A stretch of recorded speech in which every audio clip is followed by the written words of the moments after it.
Is College a Scam? Installment number 3. If you haven't seen 1 and 2 yet, they are on the channel, and they basically set up where we are at here. I'm doing these all in the sequence. I don't even know how many there will be, but they will be numbered in the description. So where we're at now, I'm just getting more and more disappointed with myself and college as a whole. And I'm thinking, I've got to do something. I meet with the guidance counselor. I tell her I want the quickest and easiest way out. She was so nice. She said, I want to give you the options. And option number 1 was elementary education. And I said, no, thanks. I'm good. What are the other options? And she said, well, the next 2 are pretty similar. It's advertising and public relations, which is ad PR, and you've got organizational communication over here, right? She said they're basically the same classes. There's one little difference. And I said, well, what's that difference? It was a typing requirement. You had to be able to type, I think it was 30 words a minute. Well, it might as well have been 100 because I couldn't do it either way. And I know people that type are going, come on, dude, a blindfolded monkey could type 30 words a minute. Well, maybe so, but I couldn't, right? I said, organizational communication, that sounds good. Sign me up for that. Let's do it. She goes, I have to warn you about something that a lot of people don't know about this. I was like, bring it on. She goes, are you comfortable making speeches in front of people? And I started chuckling a little bit. I'm like, yeah, I've got no problem with that. She goes, because you'll be doing a lot of that in organizational communication. I was like, I'm in. I just want to get out of here. If I can do that by giving some speeches, let me at it. We fast forward to the next semester. I'm in the classes. We meet up. One of the classes I remember in particular, we met at the movie theater across the street from UCF at the time. Again, going back 30 years or so. And there might have been 100 or 200 of us in this class. I don't even remember what the name of the class was, but they were teaching total quality management, TQM. I don't know if that's still taught in school. Maybe it is, maybe it's not. And you business types, you'll know. And it was interesting because basically the idea at that time was that the group was far more effective in the corporate setting than any individual could be. Now, I would argue that to this day, but I've always been kind of a lone wolf anyway. Excuse me. But that's what it was. So I remember the teacher, he goes, hey, first day, he goes, all right, break yourselves into groups of 5 or 6, get it done, and you've got 5 minutes. So everybody's scurrying. It's like somebody kicked the anthill, you know? And some of us know each other. You got some cliques in there. There's some fraternities and sororities. I was never into that. Other people just knew each other. Some of us recognized each other. And you just kind of fall into a group, right?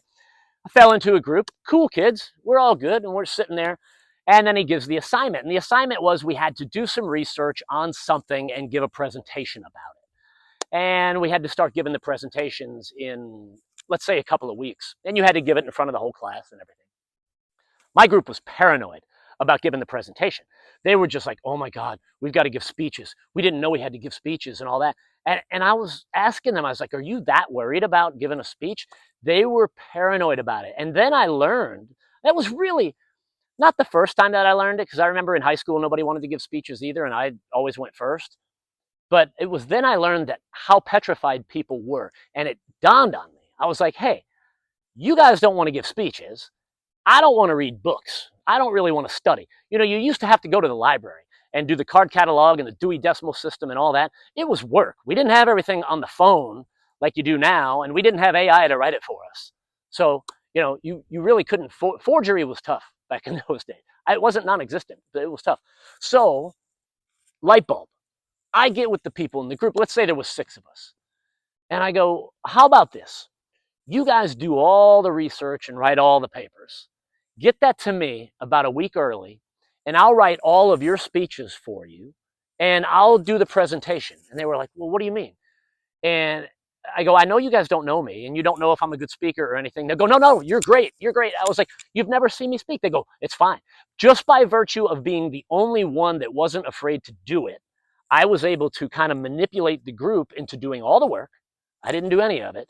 And then when we gave I wrote all their speeches, right? And so when we gave the presentation, I went up there, I broke the ice, I said a few jokes, I got the crowd laughing, and then I introduced the first person. Now I had written their speech for them, so they could just either read it or memorize it and spit it out. It didn't matter if they put the group to sleep, because I came on after the first speaker, woke the crowd back up, then I introduced the second speaker, and so on and so on. And when the last speaker was done, I went up, did another joke, got everybody laughing, said goodbye, boom, presentation done.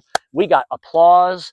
And I remember the instructor walked up to the stage when we were done, and we kind of thought we were in trouble. And he walks up to the stage and he looks at the class and he goes, "Class, you have just seen how you should give presentations."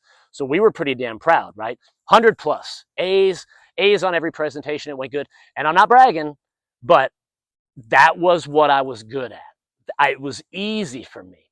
And I was able to do that all the way to graduation. I found out it was like a cheat code. I found out how I could do very little work and then achieve graduation. It took me 2.5 years to figure that out, by the way. But then I'm at the point where it's time to graduate. And throughout this whole process, the money-making machine that is college, right? I just keep learning more and more about it, and it's fascinating. But now it's time to graduate. My life is about to change because I'm about to have a college degree. This is amazing. This is what they told me I needed to succeed. My mom was excited. My dad was excited. He came up to the graduation. My dad and I hadn't really hung out a lot. We always had a good relationship. We were just doing different things, so we didn't see each other much. And they got divorced when I was about 10, so they were never together. And my mom and dad were together at my college graduation. It was amazing. It was so emotional. And I thought, I am ready for the world. And it was slightly thereafter that I learned the biggest lesson that I could have ever learned in college. And that is where we will pick it up on the next video. Hope to see you guys there.